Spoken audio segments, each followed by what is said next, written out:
welcome back. So, this is our 22nd lecture, and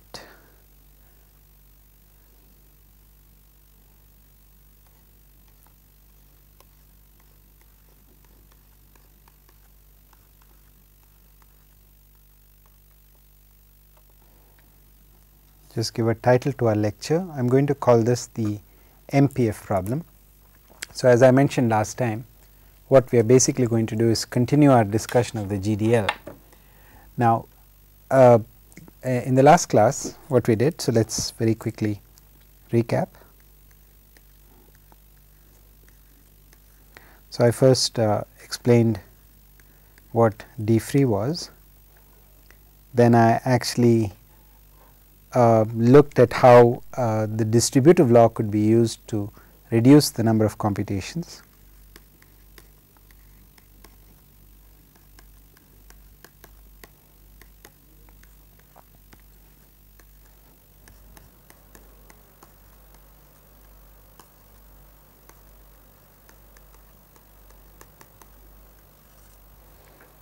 And then I said that to properly exploit the power of the GDL, it's the right setting from a certain perspective is the setting of semi-rings.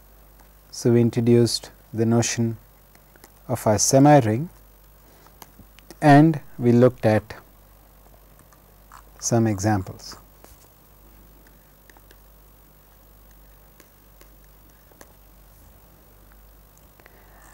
Now, the way we are going to proceed is we will continue with some more examples of semi-rings, and after that we will define a general problem setting which the distributive law can be used to attack, and that problem setting is the setting of the MPF, the marginalize a product function problem. Okay.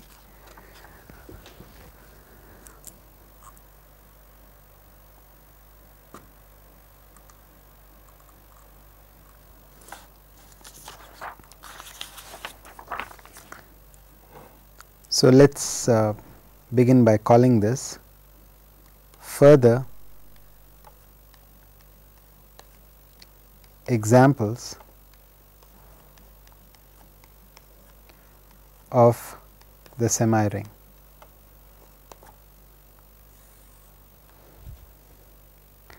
So, this would then be example 3. Example 1 was any commutative ring with identity. Example 2 was the example from last time, and actually now that I come to think of it, I can give that a name. So, let us do that. So, I am going to go back into your last lecture. So, this was the setting of our last lecture. So, since the operations are addition and multiplication, we are going to call this the sum product semi-ring. Okay. So, let us put that down. So, this is the sum product semi-ring, and in fact I am going to copy this over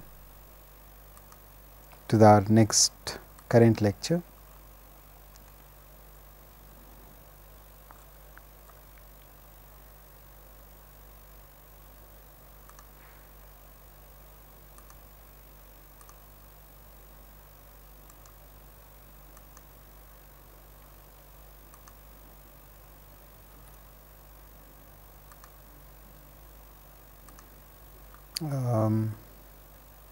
Let us see.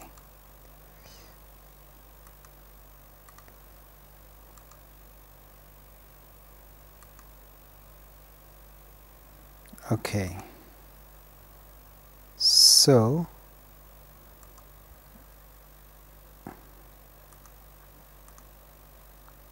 copy page. Let us see if I can paste page. Okay, here we go. Okay, so I have reproduced an example here, and I am going to now because our third example is in a setting similar to our second example, there are certain differences. So, what I will point them out.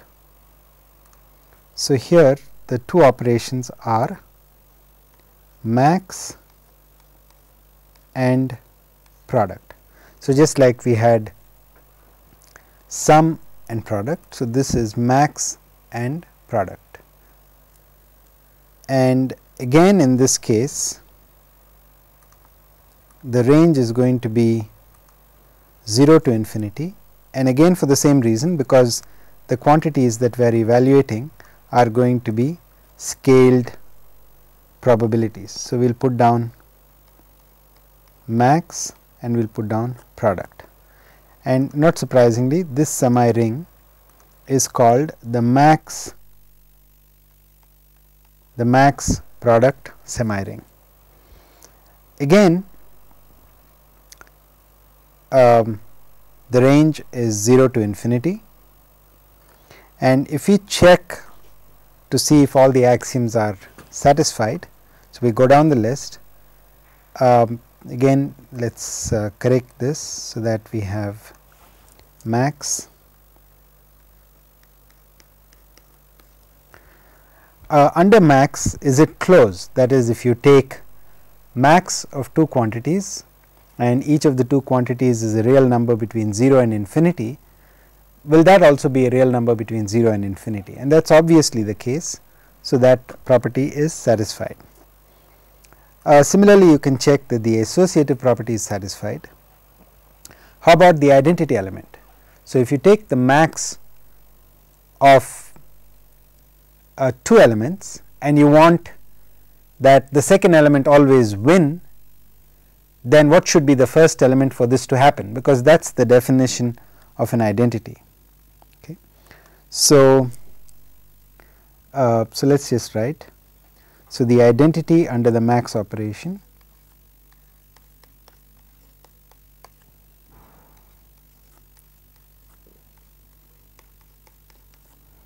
because we want that max of E A should always be equal to E.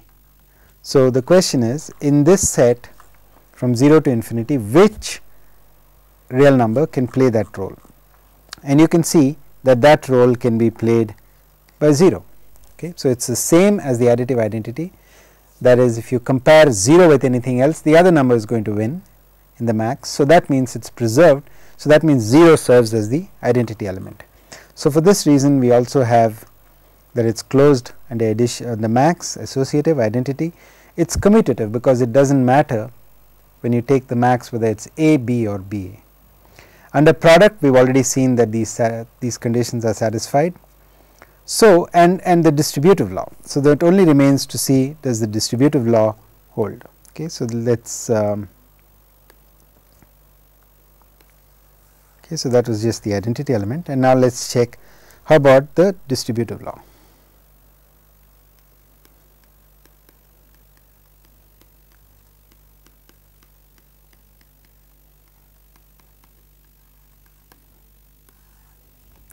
So, what the distributive law would call for is that, is it true that so the way I find this it convenient to handle is to actually write it the way I understand it in the sum product semi ring.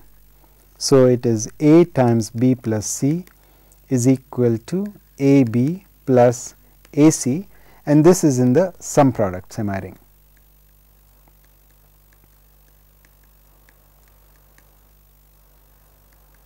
Okay. So, SR stands for the sum product semi ring. So, analogously the quantity that is analogous to this would actually ask because addition is replaced by max. So, the question then you are asking here is it true that A times the max of B C is that equal to, now this addition is replaced again by max. So, is that equal to the max of A B and AC, that is the question. Okay. And of course, that is true, because B and C are all A, B, C are all non-negative real numbers, and of course, if you take the max of B and C multiplied by A, then you will precisely get the max of AB and AC. So, this is also satisfied. Okay. So, this is an example of a semi-ring.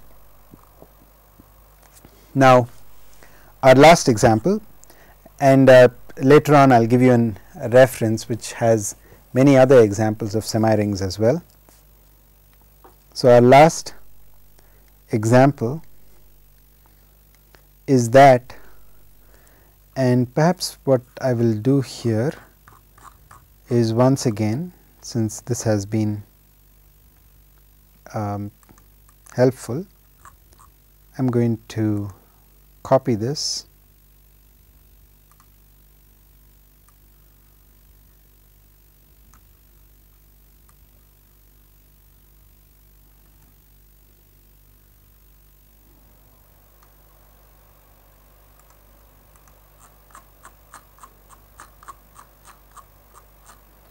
and put that down here.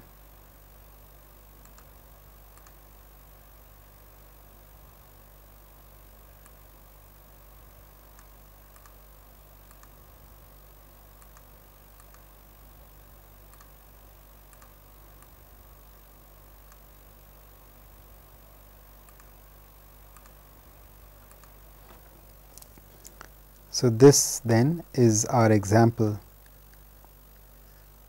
4, and here the operations are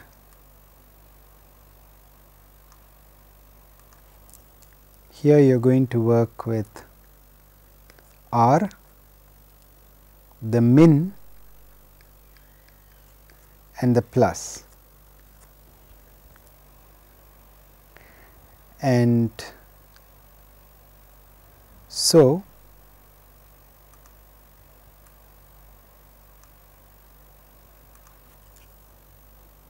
this is R min plus. So, R is now, and also there is a change in the very definition of R itself. So, R is now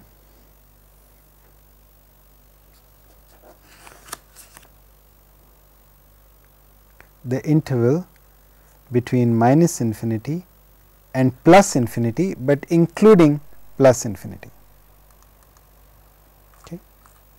So, R is now the interval from minus infinity to plus infinity, inclusive of plus infinity, and so therefore, I should actually extend this all the way, and just to emphasize that it includes plus infinity, let me take it all the way to the edge of the page. Okay. So, this then is the range of our semi-ring.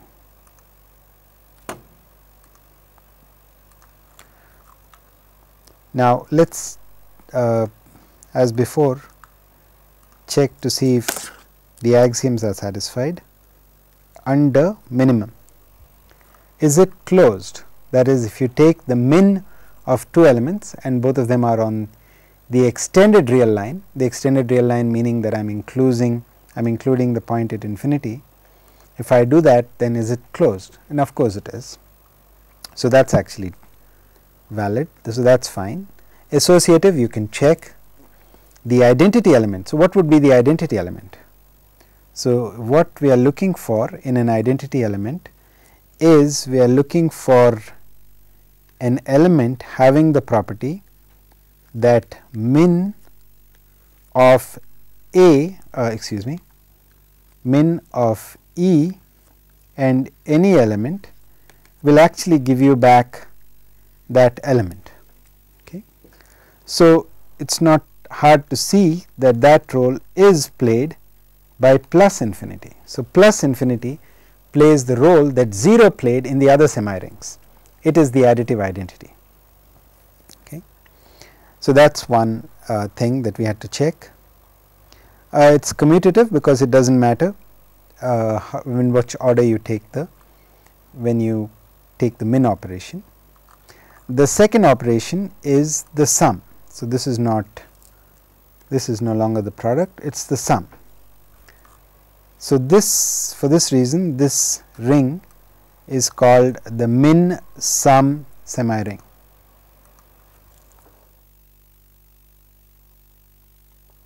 The min sum semi-ring. And under addition, it is not hard to see that you do have a closure. In fact, we verified that. I mean, that is just the properties of the real numbers. So, all of these properties are immediate.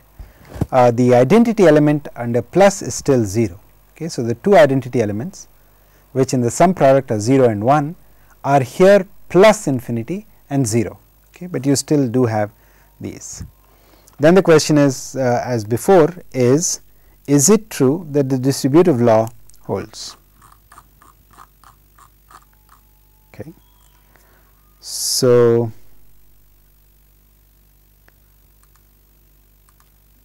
so since I am going to ask the same question as before, I am just going to copy from here.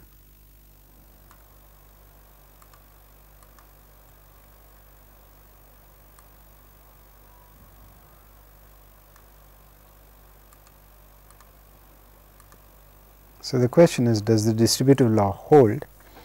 And the form of the distributive law is a little bit different in this case, because now we have the min sum.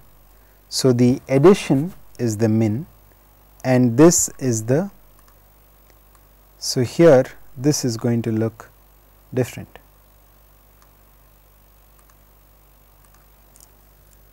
So, the addition is the min. So, we will put down min of B C, and instead of product you have the sum. So, the question is it true that A plus the minimum of B and C is now this sum is the min? Is it true that this is equal to the min? So, let me get rid of this since this is going to come in the way. Is it true that this is equal to the min of A plus B, A plus C? That is the question. And of course, once you have the question very clearly laid out, it is immediate. Of course, that is true. A plus the minimum of B and C is the same as the minimum of A plus B and A C. So, the distributive law also holds. So, the answer is yes.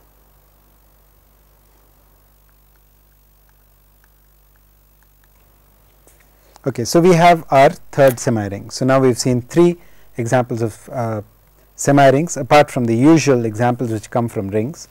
That is, we looked at the sum product semi-ring, we looked at the max product semi-ring and the min sum. These 3 are the ones that you typically encounter in coding theory. I think we in particular will make use of the first 2, that is, will make use of the sum product and the semi-ring.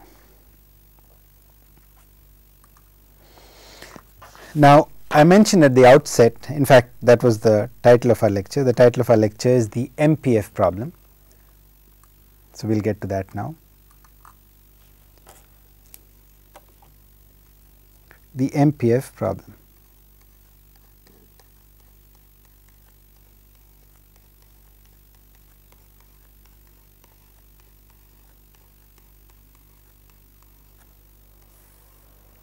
So, what is the MPF problem? So, first of all, MPF stands for marginalize a product function.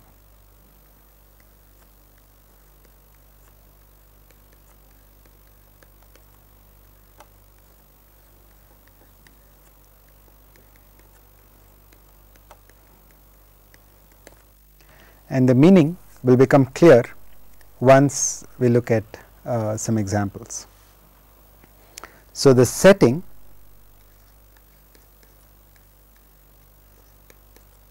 is the following. There is a universal set S which is 1, 2, to n, there is an associated set of variables which we will write as x s, which will be x 1, x 2, x n. Each x I will take on variables from an alphabet a I. So, this is the alphabet of the variable x I. The size of this alphabet a I will be q, and I could write q I, and in fact we will. Okay. Then, okay, so that's that. In addition, we have subsets. We have subsets S j of S. Okay. So, if you have, for instance, a particular S j whose elements are, let us say,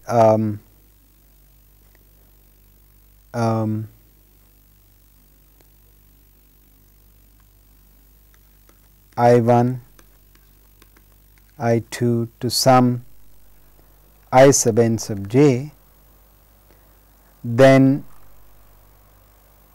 now this is a subset of S. If we want to refer to the variables corresponding to this subset, we will actually use the short form notation x sub s sub j, which we will mean x of I 1, x of I 2, x of I sub n j. Okay. So, now we will be a little bit sloppy in our terminology, and we will actually refer to both of these interchangeably as local, excuse me, I think I need a darker color here.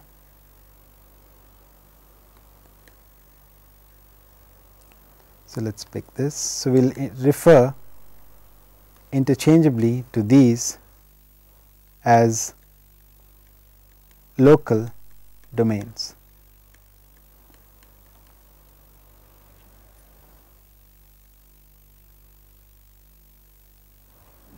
Okay.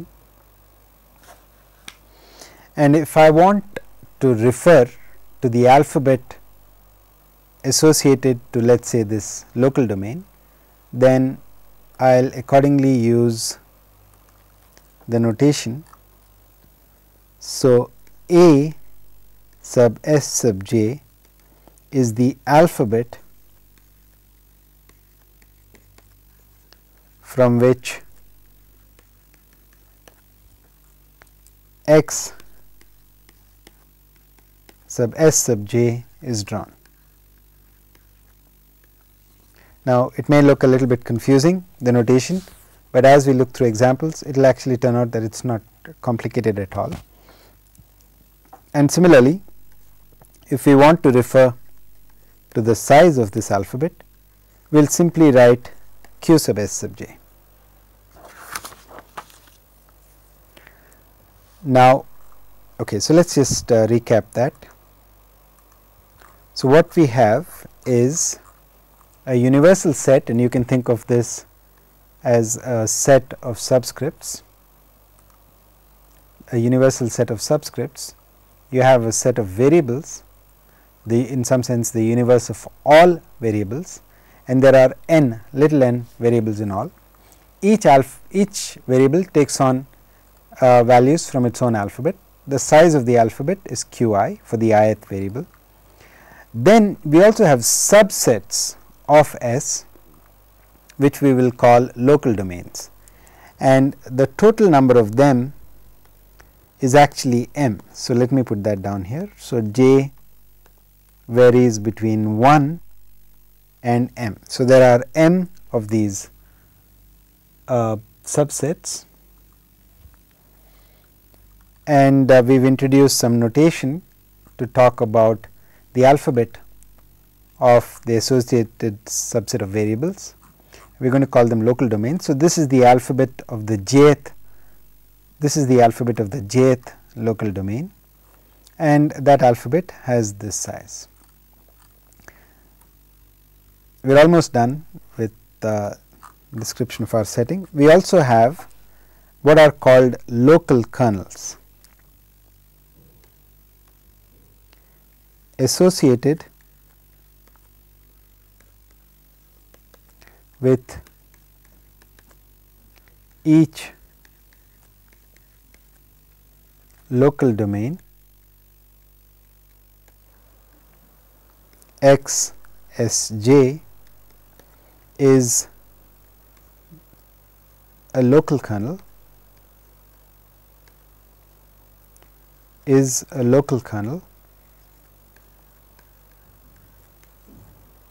which we will call alpha sub j of x sub j. So, that is the jth local kernel.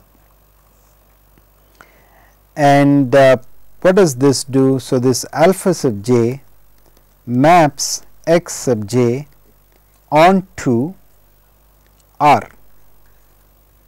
What is R? Well, R is where our semi-ring comes in.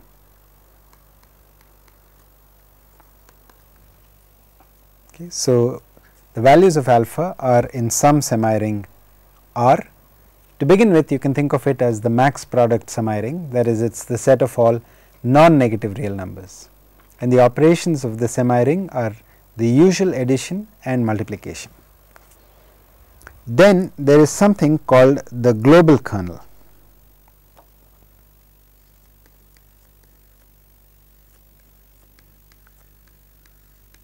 So, the global kernel is a beta of x of s is the product j goes from 1 to m of alpha sub j x sub s sub j. Since there are m local kernels, you have a product of m terms, and that is called the global kernel. And finally, we have something called the jth objective function,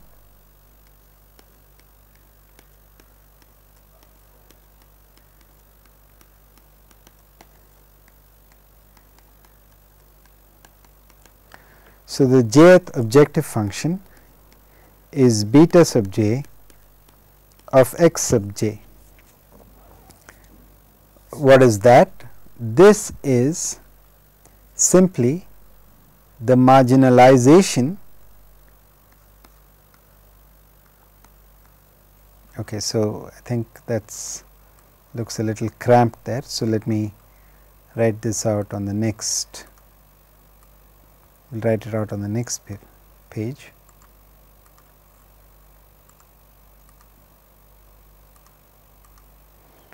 So the jth objective function is the marginalization. So that is given by the sum over x sub s sub j complement of beta of x sub s.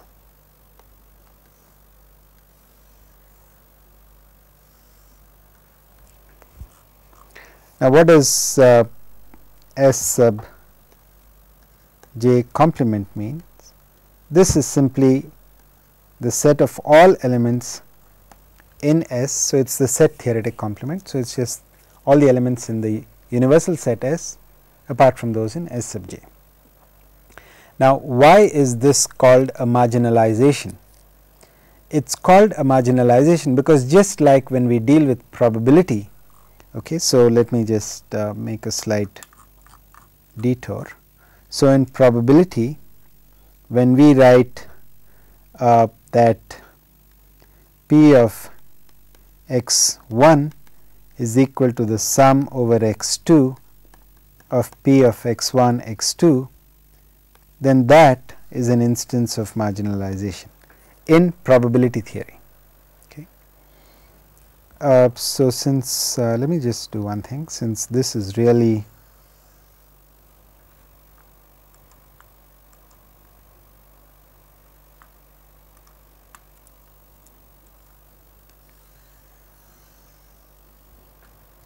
an aside,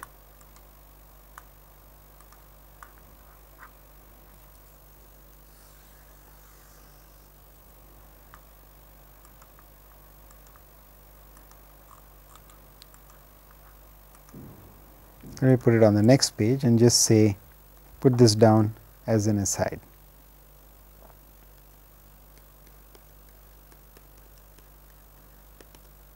Okay. So, marginalization is used in the sense of probability theory, that is, you sum over certain variables, so that what is left is a function in the remaining variables, right. So, now the meaning of MPF should become clear, because you are trying to marginalize a product function, right. So, in our case the product function is the global kernel. So, this is our product function, which is also our global kernel, and you are marginalizing because you are summing over a subset of the variables.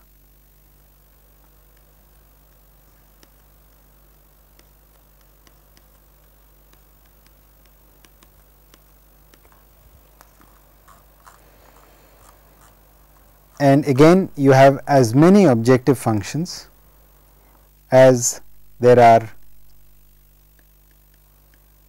local kernels. So, there are this many objective functions.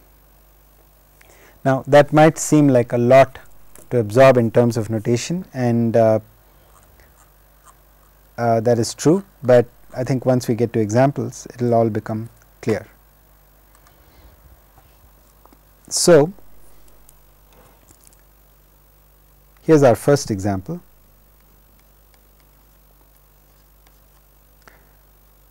One, the 8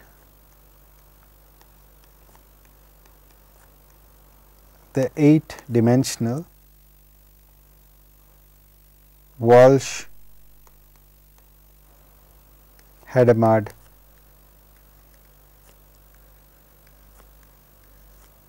transform.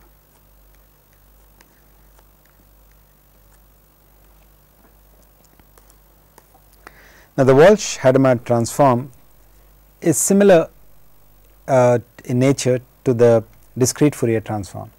It is a little bit different because the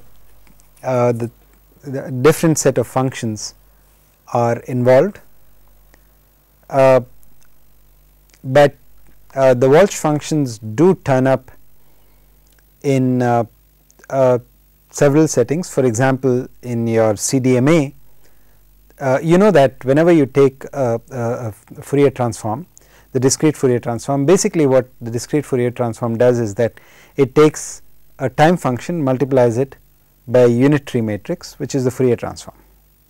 Okay. So, here we are dealing with a different unitary matrix, and as you all know that if you the rows or columns of a unitary matrix are pairwise orthogonal. So, the Walsh transform is also defined in terms of a unitary matrix, and the rows of the matrix are also pairwise orthogonal.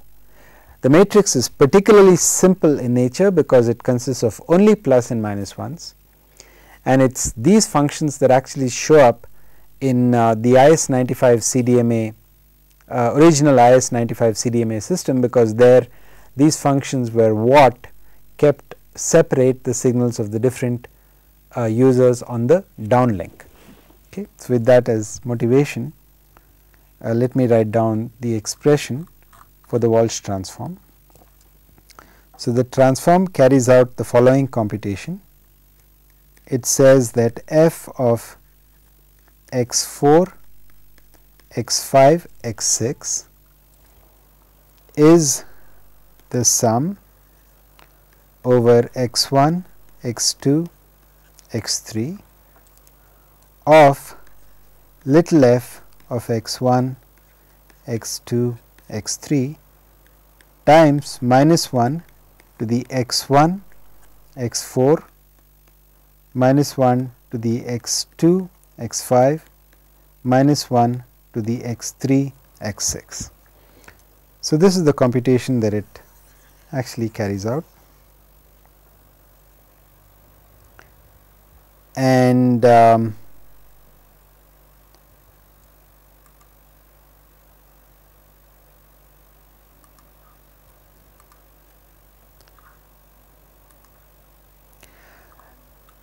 let me just so that well, let us do one thing first. I first want to actually point out that this falls into the setting of a marginalizer product function. Why is that? That is not hard to see, because here what you have is the product of several functions. So, these are the local kernels, you are multiplying the local kernels, and then you are marginalizing with respect to a certain set of variables. So, this is an example of an MPF problem. So, let us make a note of that.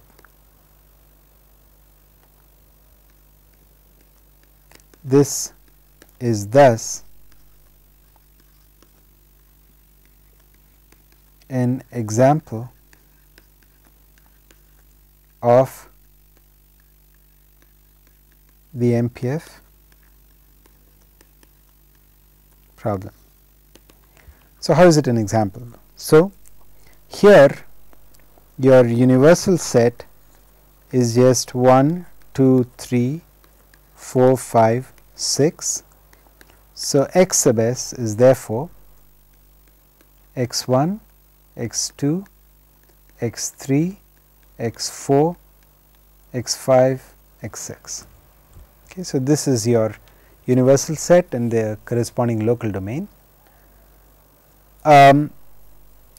The semi ring, so this is the sum product semi ring.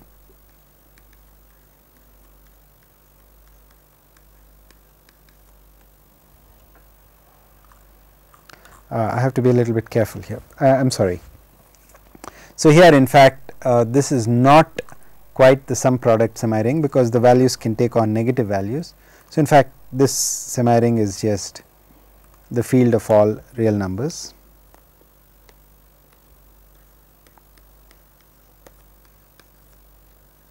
Of all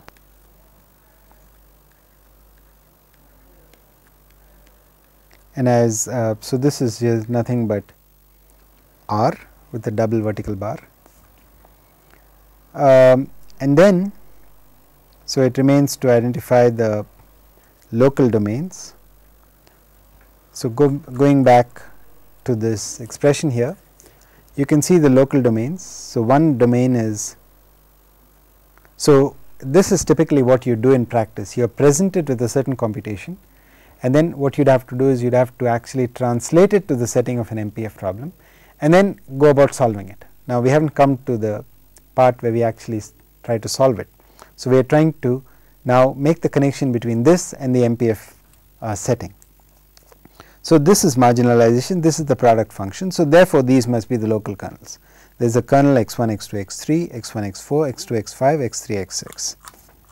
Okay. So, let us put those down. So, you can say that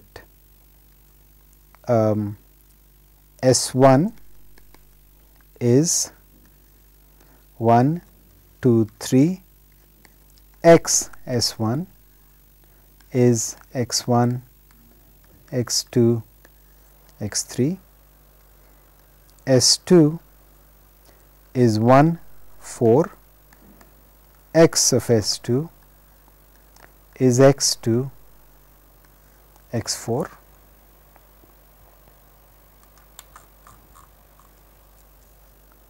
S3 is 2, 5. So, if x of S3 is x3, x5, S4 is 3, 6, x of S4 is sorry, that should be 2 here.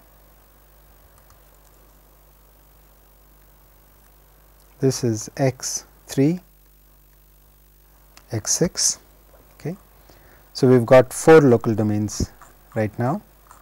So, we have the local domains that correspond to 1, 2, 3, 1, 4, 2, 5, 3, 6. But we are not done. The reason for that, if you go back here and look, is because we needed in the problem setting to be evaluating certain objective functions again at a local domain. So, even the variables that appear on the left hand side must correspond to a local domain. Okay. So, that forces us to introduce another local domain, which will be S5, which will be 4, 5, 6 associated to x4, x5, x6. But now, okay, so then the next question is, well, what are the local domains? Okay. So, let us put them down here. So, alpha 1 x f s 1 is f of x 1, x 2, x 3, and similarly alpha 2 of x s 2 is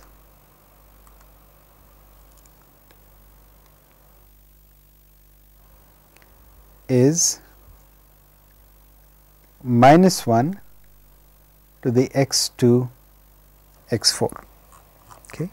So, we are looking at this computation, and right now we are looking at x 1 x 4, sorry. So, that should be, this should be x 1 x 4. That is your second one, and similarly we can write down the others. Alpha 3 x s 3 is minus 1 to the x 2 x 5, alpha 4 x s 4 is minus 1 to the x 3 x 6. But then here we have this other local domain. What kernel shall we associate with that? Because if you go back to the expression here, there is no local kernel that is present here, and yet in the MPF problem you do need to be multiplying all the local kernels together before you proceed to marginalize. So, the answer is quite simple. You just introduce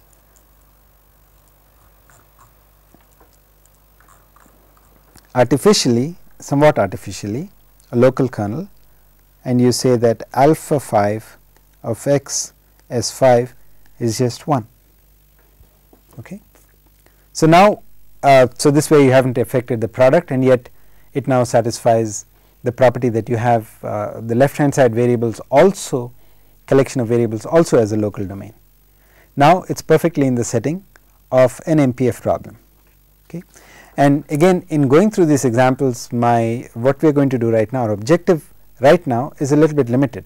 All that we are going to do is just take a computation arising from whatever origin and then put it in the setting of an MPF problem. Later on, we will actually go ahead and see how one would solve it. Just to give you a slightly better feel for the Walsh transform, let me put it down in its matrix format. So, in its matrix format, it would look like this.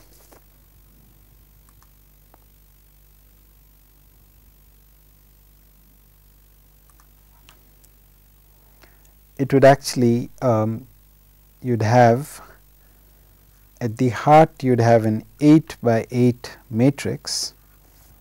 Let us see how I can do that. So, perhaps I can fit it in here. Okay, so that would work. So, I have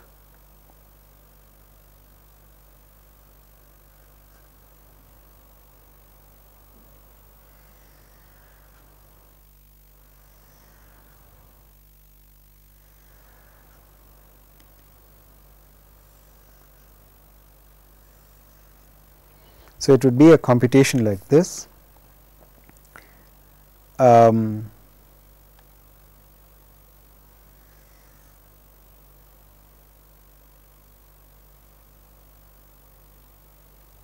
just so that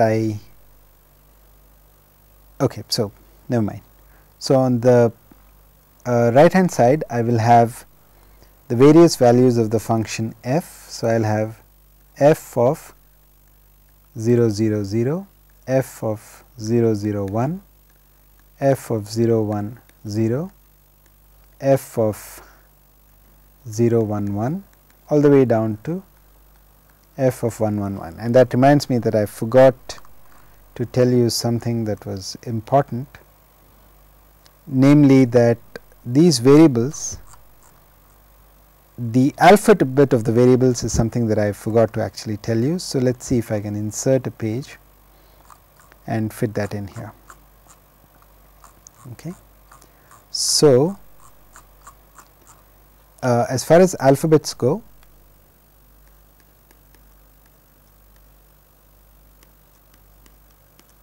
the alphabets AI.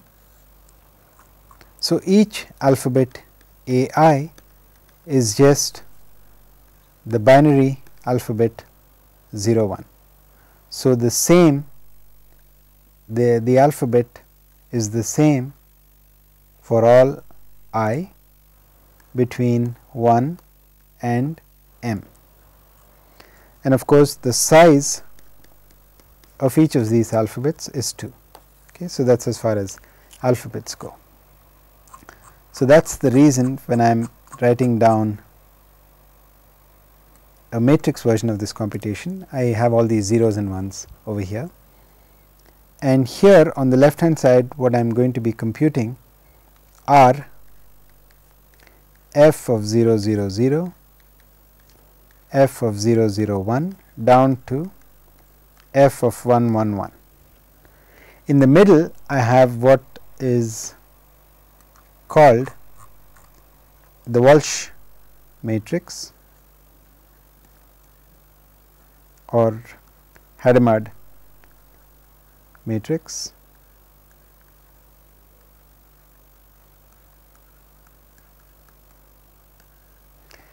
and the entries of this matrix are simply there is a specific pattern which they follow. So, I am going to draw some dividing lines which makes it easier.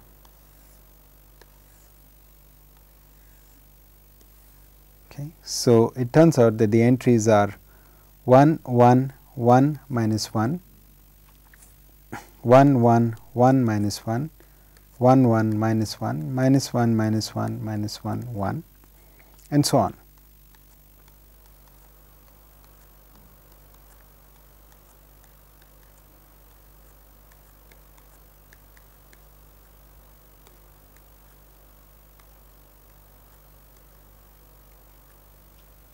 Okay. And here again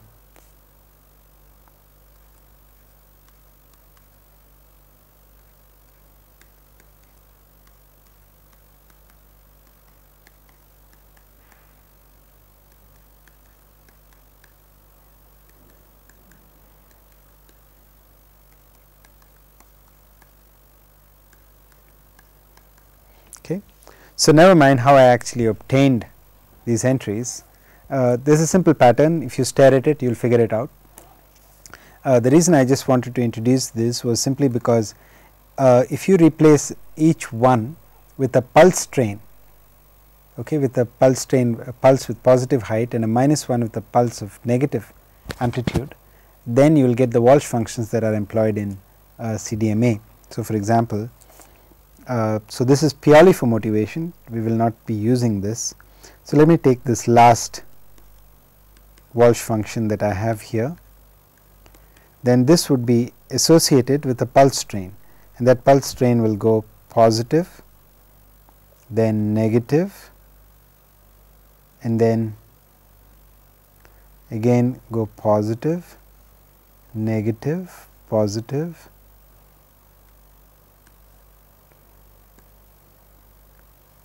positive and negative. So, this is the pulse train that this particular string of symbols represents, and it's these functions that are used to keep the different users in a CDMA forward or downlink separate. Okay. But this is again, I said, purely for motivational purposes, just to get you interested in this computation. So that's some kind of an example that the GDL can actually compute. So let's move to example 2.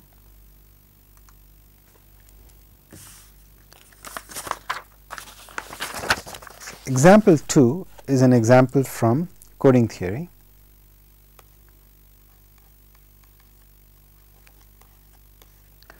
So we'll look at a specific error correcting code. We'll look at a 742 linear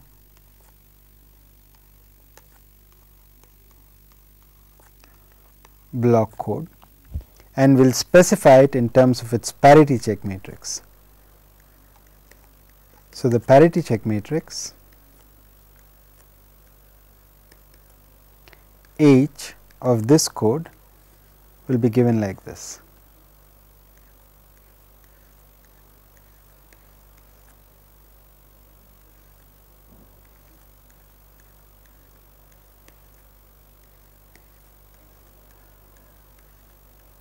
So this is the parity check matrix, and so you can see that this is a 3 by 7 matrix as required. Recall that whenever we write 742 linear code, what we mean is that the code has block length n, dimension k, and minimum distance d equal to 2.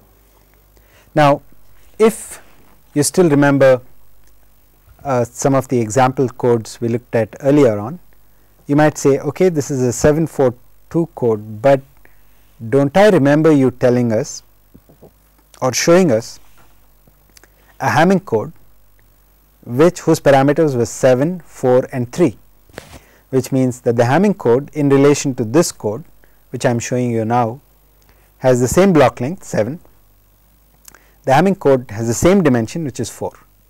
But the minimum distance here is 2, whereas the minimum distance of the Hamming code is 3. So you might say, well, why is this code interesting? It has minimum distance which is less than that of the Hamming code.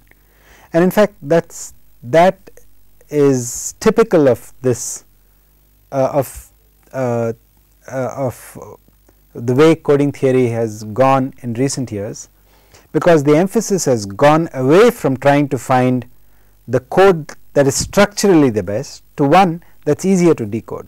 So this code, while being not as good as the Hamming code, it does have a big advantage over the Hamming code, namely the advantage of being easier to decode. Okay. So this is fairly typical. Now also the setting in which we are going to look at this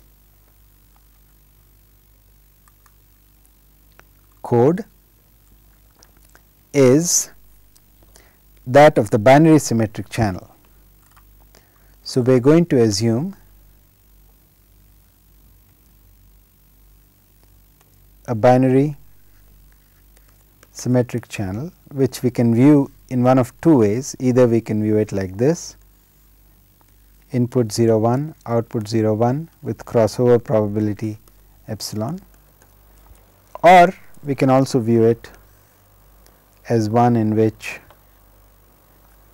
you transmit a code word x, you receive y, and the channel introduces an error vector e, and this addition is of course modulo 2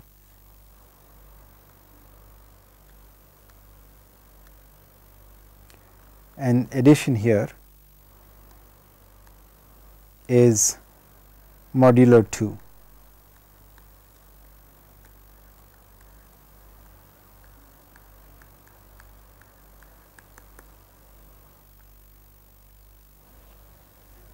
And it is component by component, and this x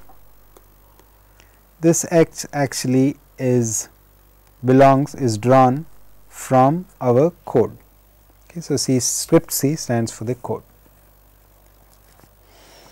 What we would like to do is formulate the problem of carrying out maximum likelihood decoding, code word decoding of this code as an MPF problem. So, that will be our goal.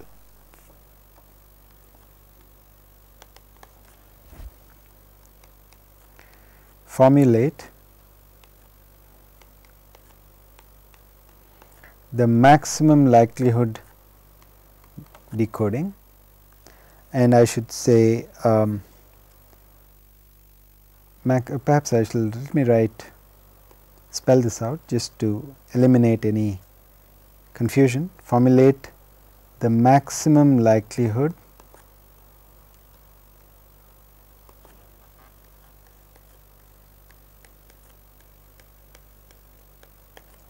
code word decoding problem as an example of MPF computation.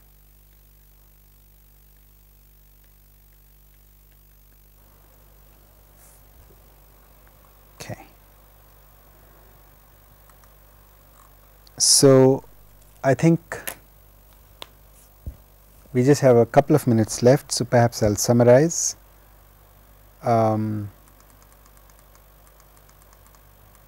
So, what we have done is I have defined what something called an MPF problem, and which stands for marginalize a product function, and our goal is to actually show that problems of interest, decoding of codes of interest can be formulated as an MPF problem, and that the generalized distributive law can be used to solve this problem. We began the lecture by some further examples of semi-rings. That was where we had left off in the previous lecture, and then after that I gave you the general setting of the MPF problem, introduced all the notation, and then we started looking at examples. The first example that we looked at is the 8-dimensional Walsh-Hadamard transform, and then we have just moved to discuss the second example, which had to do with maximum likelihood code word decoding of a block code. We will continue next time. Thank you.